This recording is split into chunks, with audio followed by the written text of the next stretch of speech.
அதிகாரம் 5.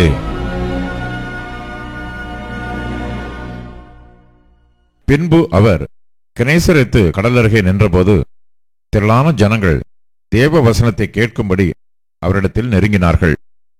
அப்பொழுது கடற்கரையிலே நின்ற 2 படகுகளை கண்டார்.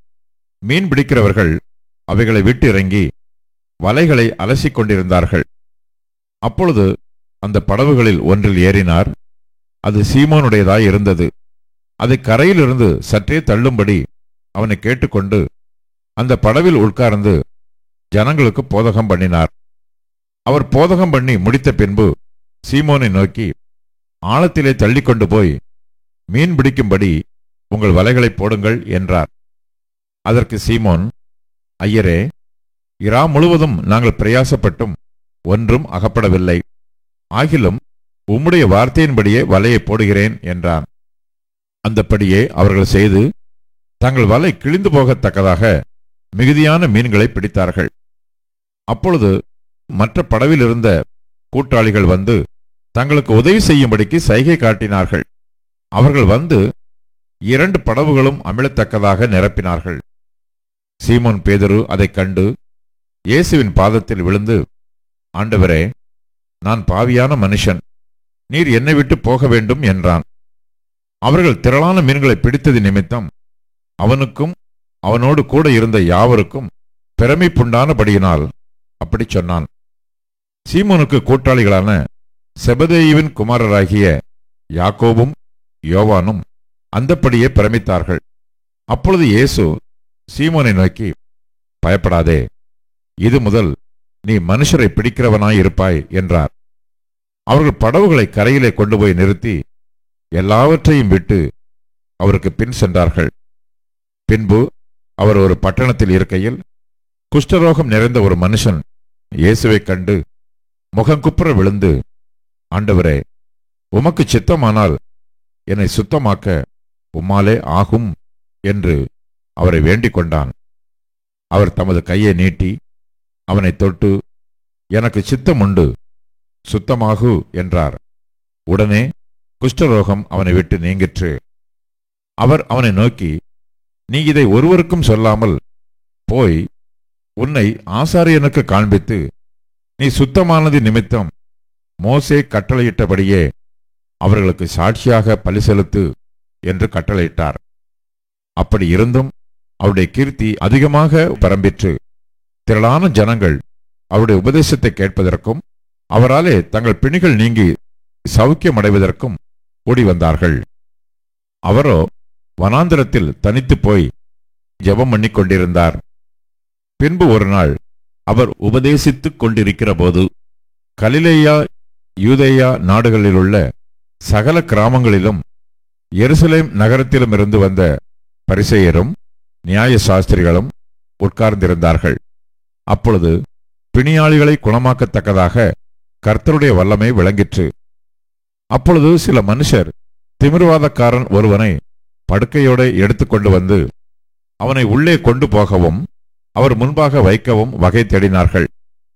ஜனக்கூட்டம் மிகுதியாய் இருந்தபடியால் அவனை உள்ளே கொண்டு போகிறதற்கு வகை காணாமல் வீட்டின் மேல் ஏறி தட்டோடுகள் வழியாய் ஜனங்களின் மத்தியில் இயேசுவுக்கு முன்பாக அவனை படுக்கையோடு இறக்கினார்கள்.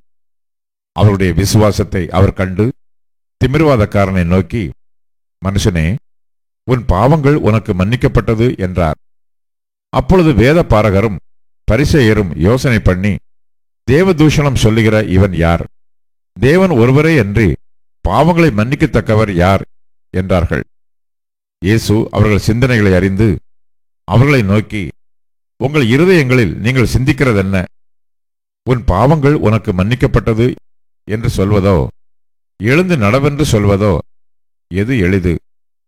பூமியிலே பாவங்களை மன்னிக்க மனுஷகுமாரனுக்கு அதிகாரம் உண்டு என்பதை நீங்கள் அறிய வேண்டும் என்று சொல்லி திமிர்வாதக்காரனை நோக்கி, நீ எழுந்து உன் படுக்கை எடுத்துக்கொண்டு உன் வீட்டுக்கு போ என்று உனக்கு சொல்லுகிறேன் என்றார். உடனே அவன் அவர்களுக்கு முன்பாக எழுந்து தன் படுக்கை எடுத்துக்கொண்டு தேவனை மகிமைப்படுத்தி தன் வீட்டுக்கு போனான். அதனாலே எல்லாரும் ஆச்சரியப்பட்டு தேவனை மகிமைப்படுத்தினார்கள். அல்லாமலும் அவர்கள் பயம் நிறைந்தவர்களாகி அதிசயமான காரியங்களை இன்று கண்டோம் என்றார்கள். இவைகளுக்கு பின்பு அவர் புறப்பட்டு ஆயத்துறையில் உட்கார்ந்திருந்த லேவி என்னும் பெயருடைய ஒரு ஆயக்காரனை கண்டு, எனக்கு பின் சென்று வா என்றார். அவன் எல்லாவற்றையும் விட்டு எழுந்து அவருக்கு பின் சென்றான். அந்த லேவி என்பவன் தன் வீட்டிலே அவருக்கு பெரிய விருந்து பண்ணினான். அநேக ஆயக்காரரும் மற்றவர்களும் அவர்களோட கூட பந்தி இருந்தார்கள். வேதபாரகரும் பரிசேயரும் அவருடைய சீஷருக்கு விரோதமாக முறுமுறுத்து, நீங்கள் ஆயக்காரரோடும் பாவிகளோடும் போஜனபானம் பண்ணுகிறதென்ன என்று கேட்டார்கள். இயேசு அவர்களுக்கு பிரதியுத்தரமாக, பிணியாளிகளுக்கு வைத்தியன் வேண்டியதை அல்லாமல் சுகமுள்ளவர்களுக்கு வேண்டியதில்லை. நீதிமான்களை அல்ல, பாவிகளையே மனம் திரும்புகிறதற்கு அழைக்க வந்தேன் என்றார். பின்பு அவர்கள் அவரை நோக்கி, யோவானுடைய சீஷர் அநேகந்தரம் உபவாசித்து ஜெபம் பண்ணிக்கொண்டு வருகிறார்கள். பரிசேயருடைய சீஷரும் அப்படியே செய்கிறார்கள். உம்முடைய சீஷர் போஜனபானம் பண்ணுகிறார்களே, அதெப்படி என்று கேட்டார்கள். அதற்கு அவர், மணவாளன் தங்களோடு இருக்கையில் மணவாளனுடைய தோழர்களை நீங்கள் உபவாசிக்கச் செய்யக்கூடுமா? மணவாளன் அவர்களை விட்டு எடுபடும் நாட்கள் வரும், அந்த நாட்களிலே உபவாசிப்பார்கள் என்றார். அவர்களுக்கு ஒரு ஓமையையும் சொன்னார். ஒருவனும் புதிய வஸ்திரத்துண்டை பழைய வஸ்திரத்தின் மேல் போட்டு இணைக்க மாட்டான். இணைத்தால் புதியது பழையதை கிழிக்கும். புதிய வஸ்திரத்துண்டு பழைய வஸ்திரத்துக்கு ஒவ்வாது. ஒருவனும் புது திராட்சரசத்தை பழந்துருத்திகளில் வார்த்து வைக்க மாட்டான். வார்த்து வைத்தால் புது ரசம் துருத்திகளை கிழித்து போடும். ரசமும் சிந்திப்போம், துருத்திகளும் கெட்டுப்போம்.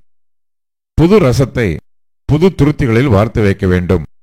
அப்பொழுது இரண்டும் பத்திரப்பட்டிருக்கும். அன்றியும் ஒருவனும் பழைய ரசத்தை குடித்தவுடனே புது ரசத்தை விரும்ப மாட்டான். பழைய ரசமே நல்லதென்று சொல்லுவான் என்றார்.